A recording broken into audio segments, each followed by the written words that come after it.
அஸ்லாம் வலைக்கும். எல்லாம் நல்லா இருக்கீங்களா? இன்னைக்கு நம்ம சேனல்ல இப்போ நம்ம பார்த்துட்டு இருக்கிறது என்னென்ன கண்டுபிடிக்க முடியல, இழந்த ஊறுகாய் தான், வேற எதுவும் இல்லை. இழந்த ஊறுகாய், இழந்த பழம் நம்ம சாப்பிட்ருப்போம், இழந்த வடை சாப்பிட்ருப்போம். இழந்த ஊறுகாய் நம்ம அடிக்கடி எங்கேயுமே கிடைக்காது. நம்ம தான் ட்ரை பண்ணி இன்னைக்கு செஞ்சுருக்கோம். ரொம்ப சூப்பரான லெவலில் சூப்பராக வந்துச்சு. இழந்த ஊறுகாய் நீங்கள் அதுக்கு போட்டு வச்சிடணும். அதுக்கப்புறம் அந்த பானம் பண்ணி வச்சுன அந்த இழந்த ஊறுகாவை எடுத்து தான் நம்ம ஊறுகாய் தாளிக்கணும். சரியா? ரொம்ப வெரி ஈஸி, வெரி சிம்பிள் தான். உங்களுக்கு சீசனில் இழந்த பழம் நிறைய கிடைக்கும். நம்ம சாப்பிடுவோம், நிறைய சும்மாவே சாப்பிட்ருவோம். நம்ம நிறைய சாப்பிட்டுட்டே தான் இருப்போம். அப்போ பல் கூச்சம் இது மாதிரி வந்துடும். அடிக்கடி ரொம்ப கிடைக்கும் போது சாப்பிட முடியாது. அப்போ அதை என்ன செய்யறது அப்படிங்கும்போது இந்த மாதிரி ஒரு பாட்டிலில் போட்டு உப்பு போட்டு நல்லா வெயிலே வச்சிருங்க.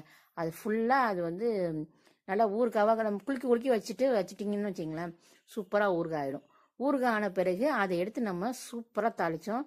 வேற லெவலாக இருந்துச்சு. ஃபுல் வீடியோவில் டீட்டெயிலாக பார்த்துடலாம். இன்ஷா அல்லாஹ்.